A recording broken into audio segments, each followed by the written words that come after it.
इंदिरे म्हणे वैकुंठनाथा सच्चिदानंद स्वरूपा मज भगवंता विश्वहरिता आहेसी तू. यास्तव लोकार्थ तुझ लागी प्रश्न यथार्थ अधिक मासी स्नानादी कर्म जे का असमर्थ असती त्याची शुभ कर्म करावी की जे ऐकून कर्मे लावलाही स्नानादी कर्म सर्व फलई प्राप्त होईल निश्चय. भगवंता तू 3 व्रत सांगितलेले, 3 व्रत सांगितले. कोणते व्रत सांगितलेले? 3. पहिलं व्रत सांगितलेलं आहे तू स्नान. दुसरं व्रत सांगितलेलं आहे कोणतं? लवकर जप. आणि तिसरं सांगितलेलं आहे दीप. स्नान, जप आणि दीप. दान मी तुम्हाला 3 सांगितले पण सगळे अध्याय पाहिले. हे कर्म तू सांगितलेलं आहे काय? स्नानादी कर्म सांगितलेलं आहे. आणि स्नानादी कर्माने मनुष्य काय होतो? जीव, नर अथवा नारी, कोणताही जीव असो, कोणताही जीव सुचिरभूत होतो. आपण पोळ्याच्या दिवशी बैलाला आंघोळ घालतो की नाही? का करतो? सुचिरभूत व्हावं म्हणून. ते दिवशी त्याचा मान आहे आणि त्याचा मान असेल तर तो सुचिरभूत असावा आणि सुचिरभूत असावा म्हणून आंघोळ घालतो आपण. मग त्याची आपण पूजा करतो, त्याची आपण पूजा करतो. आपणही आंघोळ करूनच त्याची पूजा करतो, त्यालाही पूजा करतो. मग मला एक सांगा, जर तुम्ही एखादा उत्सव असेल, उत्सव साधारण मनुष्य जीवनामध्ये 3 काळ असतात. तुम्ही म्हणाल वर्तमान काळ, भूतकाळ, अगदी बरोबर. परंतु नीट लक्षात घ्या, पर्व काळ सर्व जीवनामध्ये हे 3 काळाच्या पलीकडे तुमचं जीवन नाही, कोणाचंच नाही. पहिला जो काळ आहे तो काळ आहे पर्व काळ. दुसरा जो काळ आहे तो सर्वसाधारण काळ आणि तिसरा आहे तो अंतकाळ. या 3 काळातच आहे. म्हणून माऊली, म्हणून ज्ञानेश्वरी, म्हणून श्रीमद भगवद्गीता अंतकाळाचाच विचार करते. अंतकालेच मामेव स्मरण मुक्त्वा कलेवरम. जर अंतकाळामध्ये तू माझं स्मरण करता करता देह सोडला तर काय होईल? या प्रयाती मदभावम याती नास्त्यत्र संशया. तू माझ्यापर्यंत येणारच, मला पावणारच, यात कोणताही संशय नाही. मला मुद्दा हा सांगायचा आहे, श्रीमद भगवद्गीतेमध्ये कशाचा विचार आहे? अंतकाळाचा. कशाचा विचार आहे? अंतकाळाचा. आणि अधिक मास, पुरुषोत्तम मासामध्ये कोणत्या काळाचा आहे? पर्व काळ. कोणत्या काळाचा आहे? पर्व काळ. 2 काळ तर तुम्हाला समजलेच ना. आणि मग सर्वसाधारण जीवन जगतो तो सर्वसाधारण काळ समजायला काय अडचण आहे? जिथे श्वास घेतो आपण, जिथे सोडतो, ज्याप्रमाणे श्वास घेऊन सोडतो तो दिवस पुरा करतो, तो कोणता काळ? सर्वसाधारण काळ. ज्या उत्सवात आपण उभे आहेत तो पर्व काळ आणि ज्या दिवशी आपला शेवट होईल तो आपला अंतकाळ. 3च काळ महत्वाचे. याच्यामध्ये तुम्ही जन्माचा काळ विचाराल, शास्त्राला जन्मकाळ मान्यच नाही. नाही, तुम्ही म्हणाल जन्मकाळ का मान्य नाही? मी सांगतो, जन्मकाळ यासाठी मान्य नाही का तुमची जन्माची तिथीच नाही. जन्माला तिथी नाही. तुम्ही कशी म्हणाल? अरे तो तुमचा जन्मदिवस आहे, जन्मदिवस आहे. तुम्ही ज्या दिवशी जन्म घेतला त्या दिवशी आजी आ जन्म आलो, आजी जन्म आल्याचे सार्थक झालो. महाराजांनी जन्म कधी म्हटलेला आहे? ज्या दिवशी तुम्हाला भगवंताची प्राप्ती होईल आणि ज्या दिवशी तुमचे चरण, तुमचे पाय भगवंताच्या दिशेने पडतील तो तुमचा जन्म मानलेला आहे. बरोबर आहे का नाही? बरवे ही वेळ सापडली संधी, साह्य झाली बुद्धी संचिताशी, एने पंथे माझे चालता पाऊले. या पंथावर जोपर्यंत माझे पाऊले चालत नाही, भक्ती मार्गावर माझा पाऊल पडत नाही, तोपर्यंत खरं तर तुमचा जन्मच नाही. आणि जर असं भक्तीचा मार्ग सांगतोय तर भक्ती मार्ग किंवा संतांचं वाङ्मय किंवा शास्त्र जन्मकाळाचा विचार करेल का कधी? तुम्ही जन्माला येऊन मेल्यासारखे जर तुमच्या मार्गात भक्ती नाही आली तर. एने पंथे माझे चालता पाऊले, या पंथानं मार्ग पडले तरच शास्त्र 3च काळाचा विचार करतं. एक पर्व काळ, एक अंतकाळ आणि एक सर्वसाधारण काळ, साधनेचा काळ. सर्वसाधारण काळ म्हणजे साधनेचा काळ. साधनेचा काळही 3 प्रकारे आहे. एक उत्तम साधना, मध्यम साधना आणि कनिष्ठ साधना. लक्षात ठेवा. तुम्ही म्हणाल कनिष्ठ उत्तम साधना काय? उत्तम साधना म्हणजे तीच साधुबोध झाला, तो निरोनिया ठेला, साधुबोध झाला उत्तम साधना. बरोबर आहे की नाही? मध्यम साधना कोणती? उत्तम सांगितलं का मध्यम सांगावंच लागेल तुम्हाला. बरोबर सांगितलं नाही. सापडवले वाटा जाता गंगेश नाना, स्वप्नात मस्तकी तो जाना ठेविला कर, भोजना मागुती तुप पावशेर, पडिला विसर स्वप्ना माझी. कनिष्ठ साधना, कनिष्ठ साधना हीच आहे. मी तुला माळ घातलेली आहे, परंतु इथून पुढं रामकृष्ण हरी म्हण, वारी कर. तुला करायची तर कर, मी केली तर केली, नाही तर नाही केली. ही जी साधना आहे, कोणाकडून तुम्हाला मिळतंय, तुम्हाला कोणाकडून काय मिळतं, यावरच साधनेचा प्रकार ठरलेला असतो. सद्गुरूच्या मुखातून आलेली साधना ही उत्तम साधना. लक्षात ठेवा. कोणाचं तरी ऐकून करतोय किंवा स्वतःच्याच मनानं करतोय, मध्यम साधना. मनोमार्ग गेला तो तेथेची मुकला, हरिपाठी स्थिरावला तोची धन्य. निदान मनाच्या मार्गाने लागून तरी करतोय, मध्यम साधना आहे. पण पर्वकाळामध्ये जो करतो त्याची टेळणीच करतोय, जो करतोय त्याच्यावरही टीका करतात. ही कोणती आहे? कनिष्ठ साधना आहे. ही एक प्रकारे साधनाच आहे. अहो, हिरण्यकश्यपूनं विरोध केला, बरोबर आहे ना, ती साधनाचे. अहो, इतका विरोध केला की साक्षात भगवंताला यावं लागलं. ही का साधना कमी आहे का? विरोधात नको आहे ना, साधनाची ना. साधना कनिष्ठ असली पण साधना आहेच ना.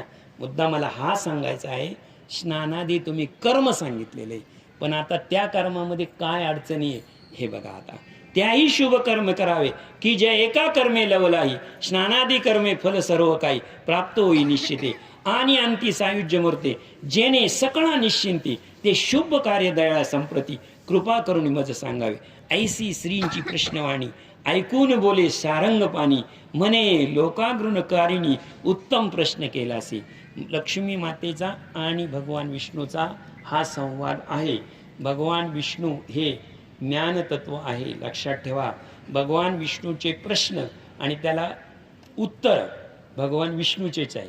तुम्ही म्हणाल लक्ष्मी प्रश्न विचारते, लक्ष्मी प्रश्न विचारते, पण लक्ष्मी प्रश्न विचारत असताना ते तिथं त्यांचंच आहे. प्रिये लोकानुग्रह हरिणी, तू जे लोकांचं दुःख हरण करण्यासाठी मला प्रश्न विचारते, खरं तर ते तुझे प्रश्न नाही, माझ्या हृदयातलेच प्रश्न आहे. हृदय तुझं आहे, हृदय तुझं आहे, मुख तुझं आहे, सगळं तुझं आहे, पण खरं तर ते माझ्याच हृदयातले. म्हणजे माझ्याच हृदयाचा माझ्याशी संवाद. लक्ष्मी त्यालाच म्हणतात लक्ष्मी नारायणाचा संवाद. तरी सकळ निरेरांचे अतिप्रिय होय सचे, आणि सर्वदा सर्व दानाचे तैसेची नेमफळ लाभ, आणि यज्ञ कर्म केल्याचे फळ प्राप्त होय सकळ तैसेची दुरितमळ जळ जाती समोळ लोपुणे, आणि सर्वदा अभक्त अशक्ताशी भवतारका निश्चयाची, त्यातून विषय अधिकमाची सकळ फळाशी दे. ते सर्व कर्म नाम यद्यपि जे रहस्य अधिक, तरी मी तुझला सकळे सांगतो ऐक. तू फक्त मला स्नानाचं कर्म विचारलेलं आहे. जर स्नान केलं नाही, स्नान घडलं नाही तर काय होईल? परंतु तुझ्या मनातल्या किंवा तुझ्या हृदयातल्या ज्या शंका आहे त्याचं मी सविस्तर निरूपण तुला सांगतो. तू फक्त लक्ष देऊन ऐक. अधिक मासाची 28 स्नानादी कर्मे करण्याविषयी शक्ती नसेल जया देई, हरिनाम त्याने जपावे. लक्षात ठेवा. अधिक मास चालू आहे आणि 3 वर्षापासून 2 वर्षापासून एखादा माणूस पॅरालाइज होऊन पडलेला आहे. हात उचलायचं नाही, पाय उचलायचं नाही, असे अनेक जीव असतील की ती तरी स्नान करायचं आहे पण त्यांची स्नान करण्याची शक्ती नाही. मग खरंच सांगा, स्नान करायचं आहे पण स्नान करण्याची शक्ती नाही अशा माणसाला मुक्तीच नाही का? किंवा त्याला पुण्य लाभणारच नाही का? त्याचं उत्तर, कोणत्याही प्रकारे करून करावे भगवन नाम कीर्तन, तेने सर्व काम परिपूर्ण होती जाण निश्चय. कृष्ण कृष्ण ऐसे सतत कलियुगा माझी बोलत, ते आयुत यज्ञाचे यथार्थ कोटी तीर्थाचे लाभ भले. काहीच करू नका. जर तुमची स्नान करण्याची शरीराने साथ देत असेल तर एक करा, फक्त पुरुषोत्तम भगवान म्हणा किंवा पुरुषोत्तमाचा जप करा. नसेल पुरुषोत्तमाचा जप केला तर श्रीकृष्ण श्रीकृष्ण श्रीकृष्ण असा जप करा. पूर्वया माझी तो नर शुचेची धार्मिक सावानांतर, हरिकीर्तन करी निरंतर, तेची तेची सत्पुत्र जाणावा, ते ती कीर्तने पुरातनी लागुनी, सदा त्राही पुराण पासूनी, मनोनी वेदज्ञ महामुनी, पुत्र त्यासी बोलती ना तरी. हे बघा, ज्यावेळेस तुमची स्नान करण्याची शरीराची नाही आहे, परंतु लक्षात ठेवा, तुम्ही परमेश्वराची कोण आहे? परमेश्वराची लेकरं आहे, तुम्ही पुत्र आहे. प्रत्येक आपण कोणाचे? आपण एकाच परमेश्वराची लेकरं आहे. तुम्ही एक लक्षात ठेवा, साधी गोष्ट आहे.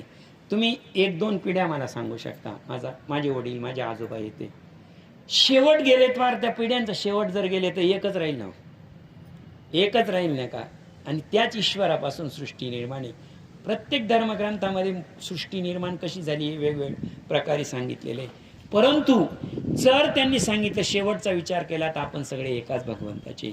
जर तुम्ही भगवंताचे असेल तर तुम्हाला जो पुत्र प्राप्त झाला, तुम्हाला पुत्र प्राप्त झाला, त्याचाही वंश कोण आहे? ईश्वरच आहे. आणि तुमचाही वंश कोण आहे? ईश्वरच आहे. म्हणजे तुम्हाला जो मुलगा झालेला आहे, खरंच सांगा तो कोणाचा आहे? तो ईश्वराचा मुलगा आहे. निमित्त मात्र आई वडील आहे तुम्ही त्याचे. प्राप्ती तर ते ईश्वराचीच प्राप्ती आहे ना, ते ईश्वराची प्राप्ती. तया कीर्तने पितरा लागुनी, सदाईत पुराणिक पासूनी, मनोनी वेदज्ञ मुनी, पुत्र त्यासी बोलतात. आपले जे मुनिवर होते त्यांनी तपश्चर्या केलेली आहे, ग्रंथ लिहून ठेवलेले. त्यांनी जे ग्रंथ लिहून ठेवलेले ते त्यांची मुलंच आहे ना. आज त्यांची सेवा करतोय आपण, ग्रंथाची सेवा करतोय म्हणजे काय?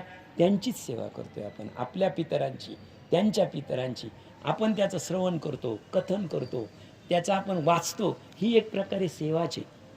शुकरीचे जसं ना तरी सुकरीचे कुमार, शतशा होती पुष्टीधर, ते नरक प्रिय थोर, भूमीशी सर्वही भार होते. नाहीतर काही डुकरही जन्माला येतात ना म्हणे. काय? शुकर म्हणजे डुक्कर, तिचा पुत्र शतशा होती पुष्टीधर, माणसापेक्षा पुष्टीधर असतात, चांगले दष्टपुष्ट असतात. माणसाला एकच मुलगा होतो, 2 होतील, किती होईल तिथं? कितीतरी होतील ना. परिते नरक प्रिय, पण त्यांना प्रिय काय राहील? नरकच. म्हणून का ते माणसासारखी पूजा अर्चा करतील का? भूमीशी असे भार, नरक प्रिय असतील भूमीशी असे. गोमाते माझी स्नान करीती, तरी श्रीकृष्णाचे नाम गात, तयाचे देशे यमदूत न प्रवेशी करे. जर तुम्ही गोमातेची सेवा केली, गोमातेची, म्हणून तर लक्षात ठेवा, त्याच योनीमध्ये, एकाच योनीमध्ये डुक्कर जन्माला येतं आणि एकाच योनीमध्ये गाय जन्माला येते ना. 4 पायाचं काय आहे? गाय. म्हणजे काय आहे? 4 पायाची. ती एक जर नीट विचार केला तर 4 पायाचं काय आहे? गाय. आणि 4 पायाचंच डुक्कर आहे. बरोबर आहे की नाही? पण डुकराचं भविष्य कुठं आणि गायीचं भवितव्य कुठं? एकाच खाणीत, एकाच योनीत जन्माला येऊन सुद्धा ज्याप्रमाणे गायीला काय, ज्याप्रमाणे गायीला पुण्य प्राप्त आहे, ज्याप्रमाणे गायी पूजनीय, तितकी डुकरी पूजनीय आहे का? नाही. आणि जे नर यथाविकार भगवत करिता निरंतर तयाची पाठिता, ते मुक्त होती निश्चय. आणि त्याचप्रमाणे जे भगवंताच्या सेवेला लागलेले त्यांचा जन्म गायीप्रमाणे. आता इतरांचं इथं काहीच बोललेलं नाही. गायींचाच्या प्रमाणे नीच योनीत जन्मले असोनी, ते मम भक्ती करती अनुदिनी, ते सकळही या त्रिभुवनी पवित्र होते सिंधुजे. कुठेही जन्माला आला, कसाही जन्माला आला, परंतु जर तो माझ्या भक्तीला लागला किंवा त्याला जर माझं स्मरण केलं त्यानं, तर काय? विप्रकुळी उद्भवनी का होता मदभक्तीहीन, स्वभावी अत्यंत हीन अपवित्र, या कली माझी मदभक्त, जे वास करीती ते यद्यपि कुदशे असला तरी पवित्र निर्धारीची. कोणत्याही कुळात जन्माला येऊ द्या, कितीही कुठेही जन्माला येऊ द्या, पण जर त्यानं माझी भक्ती केली किंवा त्याच्या मनामध्ये हरिविषयी प्रेम निर्माण झालं, भक्तीची भावना निर्माण झाली, तर तो माझ्यासाठी भक्तच आहे, ब्राह्मणच आहे. त्याचं कुळ मी पाहणार नाही, त्याचं गोत्र पाहणार नाही, त्याचा जन्म कुठे झाला हे मी पाहणार नाही. तो माझ्यासाठी ब्राह्मणा समान आहे. इंदिरे या कली, इंदिरे म्हणजे कोण? महालक्ष्मी. इंदिरे या कली समा चांग, नाही अन्य युग, जेथे कीर्तन स्मरेची सवेग, पद अव्यंग लागते. सगळ्या युगामध्ये श्रेष्ठ कलियुग आहे. कलियुगच श्रेष्ठ आहे. कशासाठी? या कली समचांग, नाही अन्य युग.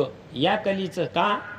इतर युगामध्ये साधनं वेगवेगळी होती, जप होती, तप होती, यज्ञ होती, याग होती, सगळे साधनं होती. पण इथं एकच साधन आहे. कोणतं साधन आहे? कीर्तने स्मरणे सवेगे. कीर्तन, नामस्मरण हे जर केलं तर इथे हरीची प्राप्ती लवकर होती. ज्ञानेश्वर माऊलींना इथे एक प्रश्न विचारलेला आहे बाळछंदामध्ये, त्याचा अभंगाचं उत्तर आहे. तुकाराम महाराजांना सांगितलं, तुमची जी वाणी ईश्वराची वाणी आहे, ते म्हणे तुम्ही रामेश्वर भट्टांनी विचारलं होतं की प्रत्येक अभंग हा ईश्वराच्या स्मृतीतून आणि ईश्वराच्या भक्तीतून, ईश्वराच्या प्रेरणेने लिहिलेला आहे. मग हे प्रत्येक ठिकाणी तुका म्हणे कशाला? बरोबर आहे की नाही? तुका म्हणे कशाला? त्यावेळेस त्यांनी सांगितलं आणि त्याचं उत्तर दिलेलं आहे, त्या प्रश्नाचं उत्तर दिलेलं आहे. तो अभंग म्हणजे पांडुरंगा करू प्रथम नमन दुसरे चरण संताची, त्यांच्या कृपादाने कथेचा विस्तारू बाबाजी सद्गुरू दास तुपा तुका, हे पहिलंच चरण म्हणतो आपण. तो अभंग 100 चरणाचा आणि ते या प्रश्नाचं उत्तर आहे. तो अभंग वाचला की सगळं ते उत्तर मिळतं. तसाच प्रश्न माऊलींनी विचारला का 16 वर्षाचं पोरग ज्ञानेश्वरी लिहितं आणि ही ज्ञानेश्वरी गीतेचा भावार्थ आहे, गीतेचा गुडार्थ आहे, गीतेचा शास्त्रार्थ आहे, गीतेचा वाच्यार्थ आहे. हे चारही एकत्र आहे. हे आम्ही कशावरून मानायचं? बरोबर आहे की नाही? आणि त्याचं उत्तर जे दिलंय, त्याचं उत्तर दिलंय तो अभंग म्हणजे बाळछंद, आणि तो आहे 52 कडव्याचा. त्याच्यातलं जे शेवटचं कडवं आहे ते सांगतो मी तुम्हाला. बाळछंद 22 जन्म. हे मागचे किती जन्म? 22 जन्म. तोडोनी भवाब्दीचे कर्म. सर्व कर्माबंधित झालो मी. नंतर बाप रखमा देवीवर तुष्टला. बाप रखमा देवीवरू साक्षात पांडुरंग प्रसन्न झाला, प्रसन्न झाला आणि काय म्हणाला? मला दान घे घे म्हणून बोलला, मला दान घे म्हणून बोलला. त्यावेळेस मी काय केलं? समाधी बैसोनी निर्वाण, समाधी बैसोनी निर्वाण कथा कर्तन कीर्तू असे संजीवन समाधीचं दान घेतलेलं आहे. आणि त्याच्याकडून दान घेतल्यानंतर मी संजीवन समाधीत बसलेलो आहे आणि तिथं फक्त कथा कीर्तन करतो. मी तिथं कथा कीर्तन करत आहे. हा अभंग वाचल्यावर त्या प्रश्नाचं उत्तर येतो. मुद्दा मला हा सांगायचा आहे, माऊलींचा जन्म कलियुगातला आणि कलियुगात उद्धार करण्यासाठी माऊलींनी एकच साधन स्वीकारलेलं आहे, ते म्हणजे कथा कीर्तन आणि नामस्मरण. हे 3 साधने त्याच अर्थाची ओवी आहे. इंदिरे कली समान चांग नाही नाहीच अन्य युग, येथे कीर्तने नामस्मरणे सवेग पद अव्यंग लाभते. पद अव्यंग लाभते. अव्यंग म्हणजे मुक्ती, म्हणजे मोक्ष. श्री हत्यारी राजघातक विश्वघातकी बालघाती ग्रामधापक घृणया मृग सुरपी सर्वनिंदक मातृपितृ गोधारी गुरुकल्प आणि इत्यादी महापापिष्ट जे ते अन्यही पापी जन श्री राम हरी कृष्ण हरी इत्यादी संकीर्तन करून मुक्त व्हाती. कलियुगात किती लोक प्रकारचे पापी निघणारे हे लक्षात ठेवा. कलियुगात स्त्री हत्यारी आहे, स्त्रीची हत्या करणारी लोक कलियुगात राहणार. स्त्री दारिणी आहे, स्त्री दारिणी आहे. त्याच्यानंतर राजघातक आहे, राजाचा घात करणारी लोक आहे, राजाचा घात करणारे. विश्वासघातकी लोक कलियुगात जन्माला येणार. सर्व परिहारक, सर्व परिहारक याचा अर्थ आहे दरोडेखोर. सर्व परिहारक. चोर फक्त एखादी वस्तू चोरून नेतो आणि गुपचूप चोरून नेतो, दरोडा डोळ्यातकट टाकतो ना आणि सर्व घेऊन जातो. बालघाती, बालकाची हत्या करणारी लोक कलियुगात येतील. दुसरं कोणतं येईल? ग्रामहदाहक, स्वतःचं घर स्वतः उद्ध्वस्त करणारे येतील, घर पेटवणारे येतील. त्याच्यानंतर भ्रूणहत्या, भ्रूणहत्या करणारे लोक येतील. मातृहत्या करणारे लोक या जगात राहतील. सुरापी, सुरा म्हणजे दारू, सुरापी दारू पिणारे लोक राहतील. सर्व निंदक राहतील, उठल त्याची निंदा करणारे राहतील. समोर आला का नमस्कार दादासाहेब, पाठ मोरली का दादासाहेबाची निंदा सुरू, असे लोक जन्माला येतील. हो. मातृपितृ हत्यारे, गुरुकल्पादी, गुरुच्या घरामध्ये व्याभिचार करणारी लोक जन्माला येतील. आणि इतरही महापापिष्ट जे, इतरही महापापिष्ट जे असतील. पण या सर्वांना उद्धरायचं साधन काय? जे आणि अन्यही पापीजन श्रीराम श्रीहरी इत्यादी संकीर्तन करून मुक्त होतील निश्चयी. परी अधिक मासा ते पर्व. पुन्हा काय सांगितलं मी, पर्वकाळ सांगितला. अशा सगळ्या लोकांनी जर अधिक मासामध्ये पर्वकाळ साधला, त्यांनी पर्वकाळ साधला, तर त्यांचे पुढे येणारे या पापाचे भोग आहे ते थोडे कमी होऊ शकतात. नष्ट होऊच शकत नाही. नष्ट होण्यासाठी काय लागेल, तर नष्ट होण्यासाठी एकच मार्ग आहे. एका जनार्दनी भोग प्रारब्धाचा हरिकृपे त्याचा हरिकृपा व्हावा लागेल. आणि तिथं काय कोणाला होईल, होऊ शकते असं नाही, नाही म्हणू नका. कोणाला हरिकृपा होईल हे सांगता येणार नाही. की धर्मशास्त्रादी चिंतली, का योगशास्त्रे अभ्यासली, का सहेतीस पुराणे सगळी विवरली सर्व काळ, की नाना मंत्राचे केले जप, ती भूदाने अमुप सर्व काळ चालवली, की गजेश्वराची देवालय प्राप्ती तीर्थाटने तरी काय उपयोग, सर्वेश्वर कृष्ण भगवान तयास्पर्ती. तुम्ही मंदिरं बांधले, तुम्ही दिंडी काढली, या बाई इथं मी नाही म्हणत ना, हे बघा बरं का, स इतिहासक विपरली सप्तपदी, तुम्ही देवालय प्रतिष्ठिली म्हणजे मंदिरं बांधली तुम्ही बरं का. भक्तमेळा काढली, भक्तमेळा म्हणजे दिंडी, भक्तमेळा चालवली. त्याच्यानंतर तीर्थाटने केली, गजेश अश्वदानाती, तुम्ही हत्तीचं आणि घोड्यांचं दान केलं.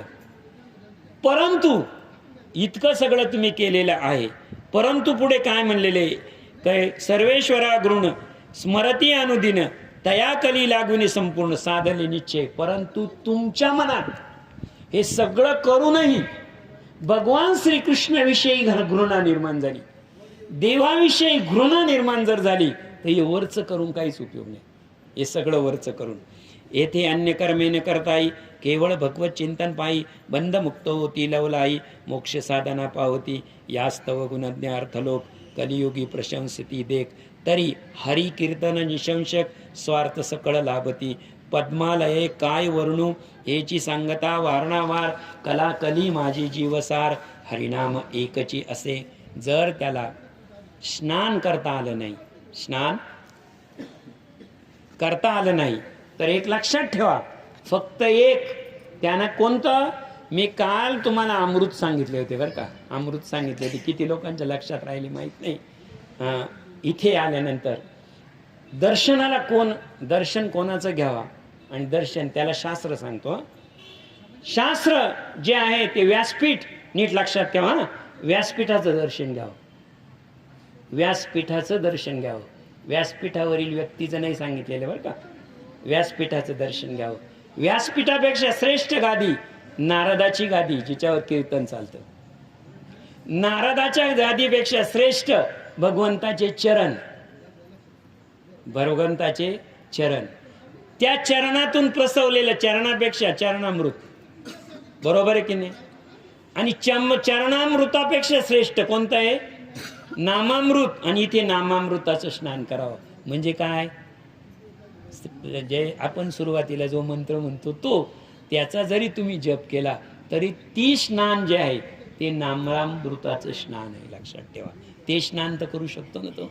हा, असे विशेष अधिक मासाभितर श्रीकृष्णादी नामे सुंदर, जे स्वय स्मरती निरंतर किंवा स्मरती दुसऱ्याशी, तरी या जगी मनुष्यात कृत्य भगवंत घोर कलियुग इतया प्राप्त नच बाधित कदापि.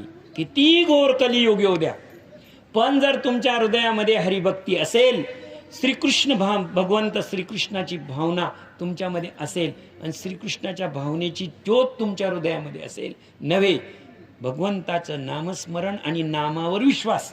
पुन्हा एकदा सांगतो बरं का, भगवंताचं नामस्मरण आणि नामस्मरणातील विश्वास जर तुमच्या हृदयात असेल, तर किती घोर कलियुग येऊ द्या, त्याचा बाधा तुम्हाला कधीच होणार नाही. ते या जगा माझी मनुष्यात कृत्य आणि सौभाग्यवंत घोर कलियुग नीच इंदिरे शिव आणि कृष्ण हे दोघेही एकच असती जाण इत्यादी अनेक नाम संकीर्तन तेने सर्व पांत क्षणी पुण्यकर्मे आणि अनेक या घोर कलियुगामध्ये सुरेख कर्माचे फलदायक भगवत कीर्तनच एकच असे. शिव भक्त वेगळे, वैष्णव भक्त वेगळे. मग खंडेराव महाराज शिवाचा अवतार आहे का, इकडे भगवंताच्या विष्णूचे अवतार आहे. जो अवतारात भेद करतो, अवतारात भेद करतो, लक्षात ठेवा, अवतारामध्ये भेद करतो. तो जो भेद करतो, तो भेद करणारा त्याला इथं काय रथी, त्याला काय उपमा दिलेली माहितीये का? तुम्ही एक लक्षात ठेवा. धान्याची रास आणि धान्याचा कोंडा एका बाजूला पडतो बघा. पूर्वी आपण रास पाडायचो आणि ते उपनल्यानंतर काय जातो? कोंडा जातो. बरोबर आहे की नाही? आता तुम्ही त्या कोंडा उपनत बसले, आयुष्यभर उपनला. काय उपनला? कोंडा. किती धान्याची रास पडेल हो? पडेल का? कोंडा उपनताय ना तुम्ही, आयुष्यभर उपनलाय, कोंडा उपनलाय, रास मिळेल का? नाही. याशीच गत आहे. जे म्हणतात ना शिवभक्त वेगळे वैष्णव भक्त वेगळे, या आयुष्यभर कोंडाच उपनतात. भक्ती होत नाही. खरं तर शिवामध्ये आणि भक्तीमध्ये भेद करण्याचं सामर्थ्य साक्षात भगवान विष्णूत नाही, साक्षात महालक्ष्मीमध्ये नाही, प्रत्यक्ष शिवामध्ये नाही. आणि हा तुम्ही कलियुगामध्ये हे दोन पंथ कुठून आणले? हे दोन पंथ तुम्ही कुठून काढले? आणि त्याच्यात वाद आणि त्याच्यात जर तुम्ही विवाद घालत बसले आणि ते डोक्यात ठेवून भक्ती केली तर आयुष्यभर तुम्ही कोंडा उपनल्यासारखं आहे. धान्याची रास पडू शकत नाही. म्हणजे धान्य म्हणजे पुण्य फल काहीच नाही. फक्त एक आहे, पाठीच्या बैलासारखे तुम्ही दिवसभर फिरले, किती अंतर कापलं? काहीच नाही. पाठीचा बैल दिवसभर फिरत बसला, दुसऱ्या दिवशी फिरवला. घाण्याचा बैल किती लांब चालत गेला हो? काहीच नाही. जिथे आहे तिथेच आहे तो. तशी अशी घाण्याच्या बैलाची भक्ती नको. शिवश्रेष्ठ की विष्णू श्रेष्ठ हा भेदच नको. आता नीट ओवी नीट ऐका. सकळ पाप हरण्याविषयी हरिनामे जितकी शक्ती राही, तितके पाप करण्याची पातकी समर्थ नाही. लक्षात ठेवा. सकळ पाप हरण्याविषयी, पापाविषयी बोलणार एखादा माणूस म्हणेल का कलियुगात पाप खूप झालं, पाप खूप झालं. मला एक सांगा, पक्षी जास्त आहे का मारणारे जास्त आहे? मारणारी जास्त आहे. एकही पक्षी शिल्लक राहणार नाही जर मारणारी जास्त झाली तर. बरोबर आहे की नाही? पक्षी शिल्लक दिसतात का नाही तुम्हाला? बरोबर आहे. पक्षी शिल्लक दिसतात म्हणजेच मारणारे कमी. बरोबर आहे की नाही? मारणारे वाढले तर पक्षी राहणार नाही ना. लक्षात ठेवा. बरोबर आहे की नाही? जर काळाला आणि पापाला ही भूमी संपवायची, दोघांचं काम काय आहे? एकच आहे. काळाचं काम काय आहे? जीव घेऊन वर जाणं किंवा जीव घेणं. आणि पापाचं काम काय आहे? जीवाला नष्ट करणं. मला लक्षात ठेवा, सृष्टी संपली का? सृष्टी संपली का? म्हणजेच थोडक्यात काय, पापात इतकी ताकद नाही अजून. बरं, पापाला अडवू कोण शकतं? पापाला अडवू शकतं नामधारक, भक्ती नामस्मरण करणारा. ज्या अर्थी भूतलावर माणूस शिल्लक आहे आणि ज्या अर्थी सृष्टी शिल्लक आहे, त्या अर्थी नामस्मरण करणारी शिल्लक आहे. अजून त्यांची ताकद जास्त आहे. ही ओवी ऐका. सकळ पाप हरण्याविषयी, पाप नष्ट करण्याविषयी काय? हरिनामे जितकी शक्ती, हरिनामामध्ये जितकी शक्ती आहे त्याच्या एक आना सुद्धा शक्ती पापामध्ये नाही.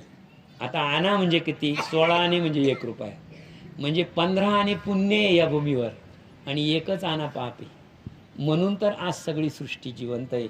आज तुम्ही सकाळ संध्याकाळ आपण जेवतोय, सकाळ संध्याकाळ आपण राहतोय. खरंच जर नीट विचार केला तर या गोष्टीमध्ये किती वेळा तुम्हाला, सरळ सांगतो दादासाहेब, दाजी सांगा बरं, किती वेळा तुम्हाला शस्त्र घेऊन हातात जगण्यासाठी लढाई करावी लागली हो? तुम्ही आतापर्यंत तुमच्यावर अन्याय झाला, अत्याचार म्हणा, किती वेळा पोलीस स्टेशनला गेले? एकदाही नाही. मग जर तुम्हाला संरक्षणासाठी पोलीस असताना तुम्ही पोलिसांकडे जात नाही आणि तुमच्यावर आजपर्यंत वार करायला किंवा भांडायला किंवा मारायला कोणी येत नाही, म्हणजे काय झालं? पापींची, दुराचारींची संख्या कमीच आहे, अजून कमी आहे, ते आपल्यापर्यंत पोहोचत नाही.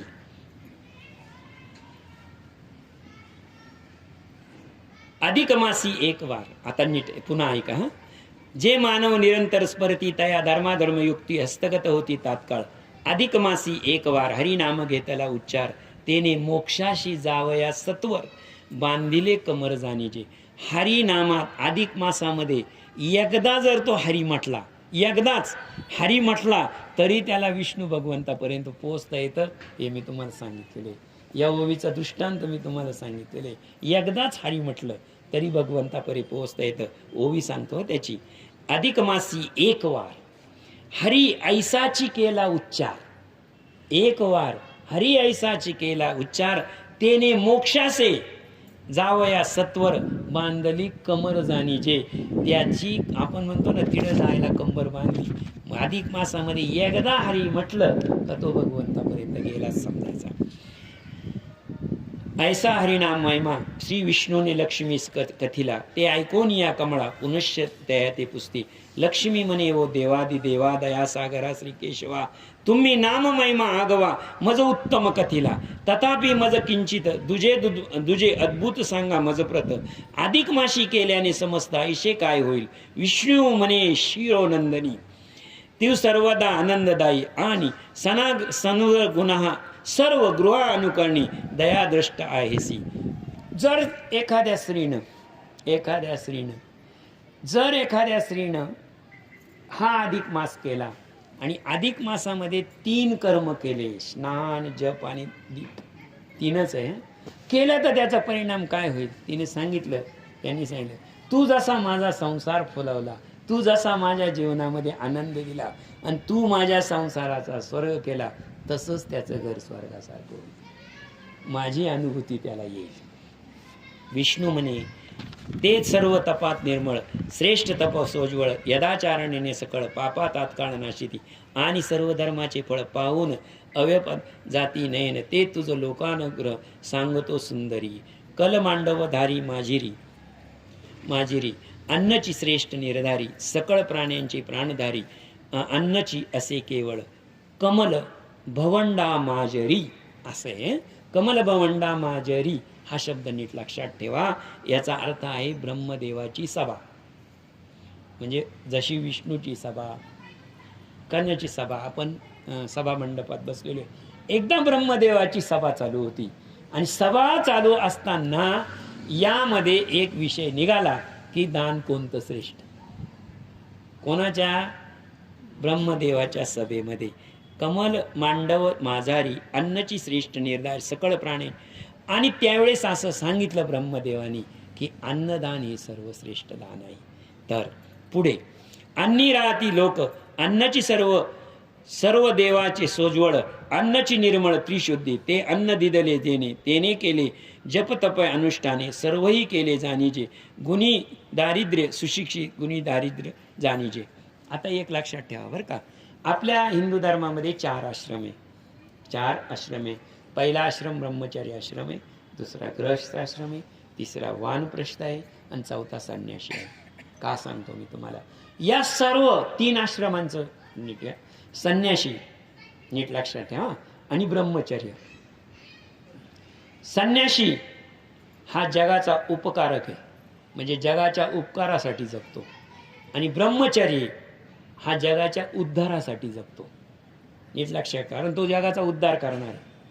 हा उपकारा, तुका म्हणे आता उरलो उपकारा पुरता प्रमाणे त्याला. मग मला सांगा, 2 आश्रम तर मी सांगितले तुम्हाला, कोणता? ब्रह्मचर्य, बरोबर आहे का? थोडक्यात उत्पन्न 0. विद्यार्थी शिकत असतो, काय उत्पन्न असतं.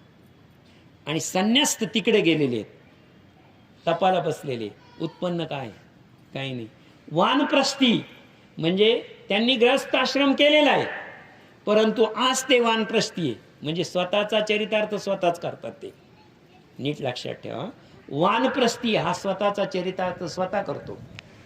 संन्यासी स्वतःचा चरितार्थ करू शकत नाही, कारण तो तपाला बसलेला आहे. ब्रह्मचारी विद्यार्थी हा काय? शिक्षण घेतो, त्याला उत्पन्नाचं साधन नाही.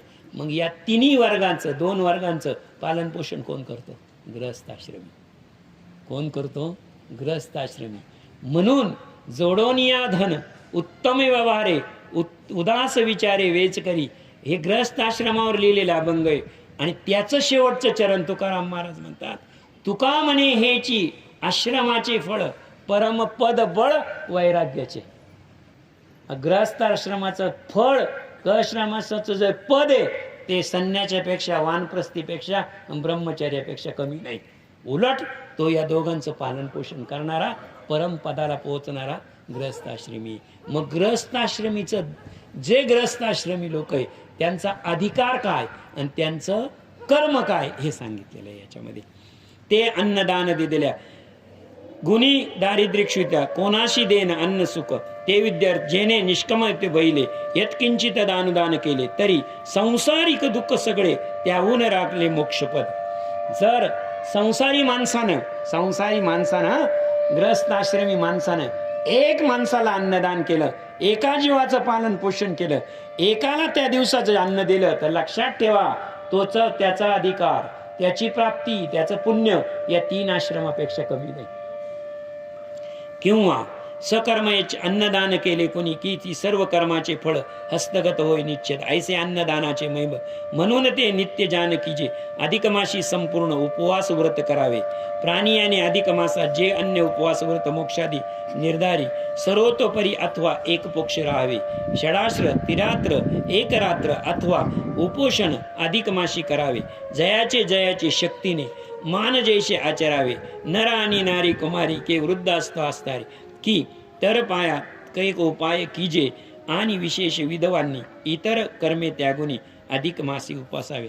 आपल्याला जर किती इथे सांगितलेले बघा, एक उपवास करा, नाही उपवास केला तर दिवसा आड करा, नाही दिवसा आड करा आला तर हप्त्यात 1 दिवस करा, नाही आला तर 15 दिवसात 1 दिवस केला, नाही जमलं तर महिन्यात 1 दिवस करा. किती सगळे. पण ज्या दिवशी तुम्ही उपवास करणार आहे त्या दिवशी तुमचं अन्न वाचणार आहे की नाही, वाचणार आहे की नाही अन्न, त्या अन्नाचं काय करा बघा. त्या अन्न, तेच अन्न एखाद्या भुकेलेला द्या. नीट लक्षात ठेवा, भुकेलेला शब्द. अन्न त्यालाच द्या ज्याला गरज आहे, अन्न त्यालाच द्या ज्याला गरज आहे. नाहीतर गरज नसलेलेला अन्न दिलं ना, तर मला शास्त्रात असेल तर मी पुढच्या अध्यायात सांगायला आता सांगणार नाही, पण गरजीवंताला अन्न द्या. आणि विशेषतो विधवांनी इतर सर्व कर्मे त्यागुनी अधिक मासी उपवासावे. सरिता राखीजे तेही एक उपवास करता, इय परी होय धन्यता, याच लागी पुरातन कथा. एक तुझं सांगू आता, अन्नाचं एक सांगतो आता, पण मी अधिक मासात व्रत करणारे अगदी व्यासपीठावर सांगतो. मधुकरी मागून 1 दिवस जेवायचंय, म्हणजे असा माझा मानस आहे. ते करावं अधिक मासामध्ये. म्हणजे प्रत्येकानं मागू नका, परंतु मधुकरीचं अन्न 1 दिवस तरी सेवन करावं या दिवसामध्ये. याच्यामध्ये 1 दिवस त्याचं पुण्य असतं. असं आता अन्नाचे दोष मी सांगितलेले थोड्या आदल्या अगोदरच्या अध्याय. जेथे ओळख नाही, ज्याची गोत्र मालूम नाही, ज्याचं नाव माहीत नाही, त्याचं अन्न घेऊ नाही. पण मधुकरीला हा दोष लागत नाही. मधुकरी तुम्ही अनोळखी माणसाकडे सुद्धा जाऊन घेऊ शकता. त्यामुळे मधुकरी मागायची. आणि तुम्ही म्हणाल मधुकरी काय, आपल्या ओळखीच्याच घरात जायचं आणि म्हणायचं मला जेवायचंय, झाली मधुकरी. नाही, ती मधुकरी नाहीच. तिथे तुमची ओळख नसली पाहिजे, त्या घरामध्ये ओळख नसली पाहिजे. तुम्ही तिथे मधुकरी मागितली पाहिजे. त्यांना जे बोललेले अपशब्द आहे, काय अपशब्द आहेत, मानस ठेवील तो असं नाही, तो अपशब्द ऐकून त्याला आशीर्वाद देता आली पाहिजे. थोडक्यात तुमच्यातला अहंकार नष्ट करण्याचं एकमेव साधन मधुकरी.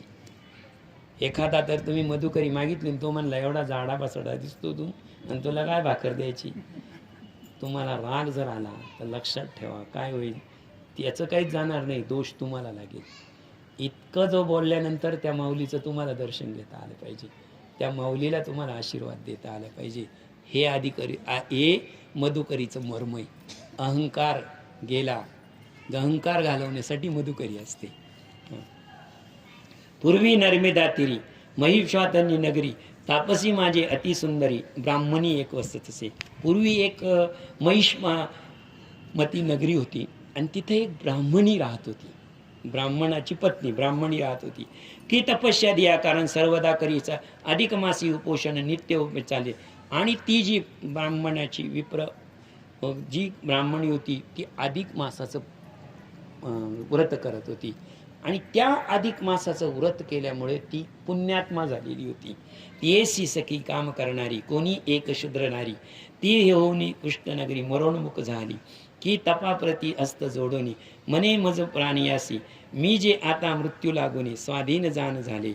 तरी जन्मता आजपर्यंत पुण्यकर्म नाचिरले किंचित, म्हणून पुढे माझे दुःख बहुत भोगणे प्राप्त होईल पा. तिये सुखे किंचित पुण्य दे मज लागुनी, जेणे उत्तम खुनी बोल उत्तम सुख भोगुनी, भवाब्दी कर्म तोरीण पाडे. की तिच्या त्या ब्राह्मणी राहत होती, ती ब्राह्मणाची पत्नी, खूप अधिक मासाचं पुण्य आणि खूप सेवा करणारी, प्रभूचं स्मरण करणारी, नामस्मरण करणारी होती. आणि तिच्या शेजारी एक दासी राहत होती, पण तिनं कधीही कोणतंही व्रत आचरण केलेलं नव्हतं. पण तिचा अंतकाळ जवळ आला आणि अंतकाळ जवळ आल्यानंतर तिनं सांगितलं, हे बघ, तुझ्याकडे तर कितीतरी पुण्याचा साठा आहे, कितीतरी पुण्य आहे तुझ्याकडे. तू एक कर फक्त, माझा पुढे हा जन्म तर गेला, मला काहीच करता आलं नाही, फक्त माझा पुढचा जन्म चांगला व्हावा, चांगला राहावा, म्हणून तू मला तू केलेल्या पुण्यातला थोडंसं पुण्य मला दे. नाही काही, मी तुझं दर्शन घेते, तू मला चरण स्पर्श कर, हस्तस्पर्श कर. म्हणजे कसा, नीट लक्षात ठेवा, आपण फक्त चरण स्पर्श करतो, बाकी आपल्या ती ताकद नाही. तुकाराम महाराजांनी इतकं नाही, तुकाराम महाराजांनी चरण स्पर्श केला पांडुरंगाचा, आणि पांडुरंगाने लावोनिया हात कुरवाळीला माथा, सांगितली चिंता. आपलं किती वेळा झालंय, काहीच होणार नाही, झालंच नाही. तू असं कर, मी तुझं दर्शन घेतलं की तू माझ्या डोक्याला हात लाव, माझा माथा कुरवाळ आणि मला वर दे. हे फक्त म्हणतो आपण, लावोनिया हात कुरवाळीला माथा, सांगितली चिंता न करावी, टीकर सम चरण साजिरे, राहिले भिवरे तिरी उभे, खुंटले सायासानी किया जीवा, धरिले केशवा ना पाय तुझे, तुझं वाटे आता ते करी अनंता, तुका म्हणे संतालाच माझी. झाला अभंग पूर्ण.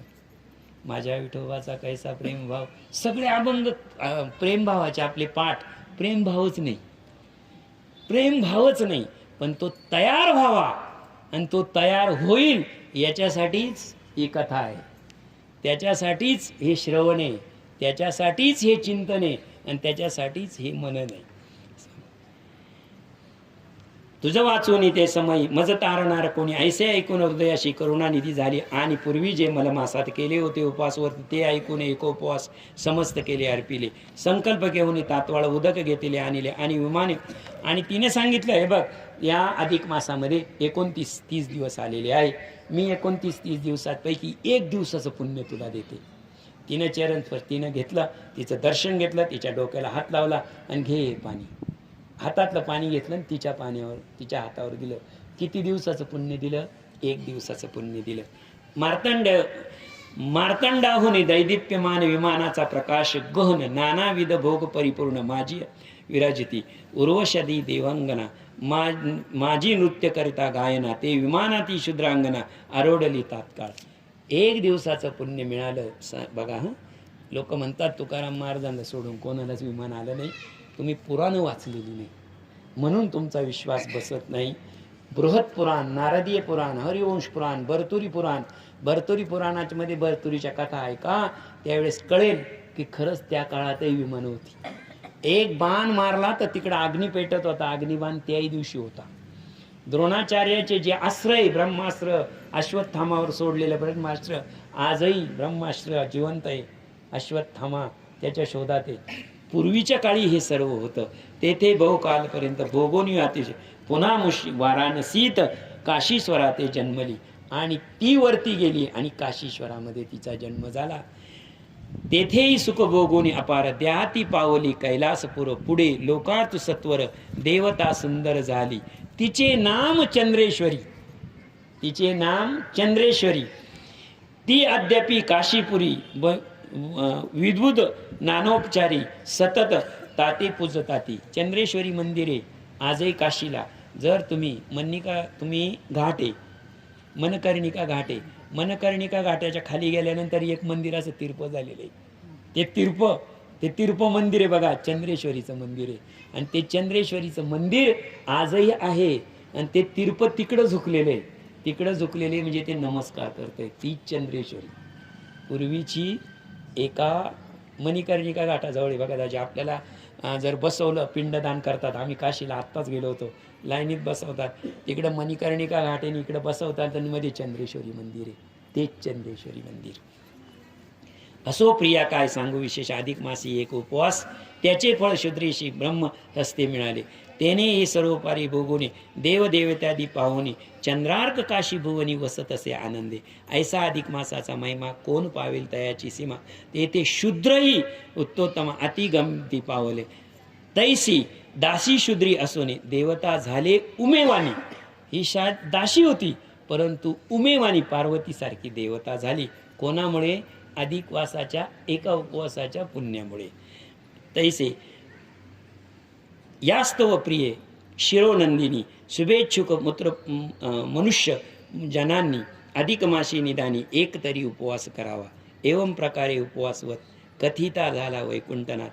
ते ऐकून या लक्ष्मी त्याप्रत पुनरपी प्रश्न झाली. ती सुरस कथा प्रश्नोत्तर पावन पुढच्या प्रसंगी मी करील पूर्ण. ऐसे श्रोती सोवचन सावधान राखीजे. इति अधिक मार्ग सार कथा बृहन्नारदीय पद्मभार. सज्जन श्रोते ऐको चतर षडोषोध्याय गोड हा व्हावा. विठ्ठल विठ्ठल विठ्ठल. पुंडलिक वरदारी विठ्ठल. श्री ज्ञानदेव तुकाराम पंढरीनाथ भगवान की जय. माऊली ज्ञानेश्वर महाराज की जय. जगद्गुरु तुकाराम महाराज की जय. पुरुषोत्तम भगवान की जय. अधिक मास भगवान की जय. विठ्ठल विठ्ठल.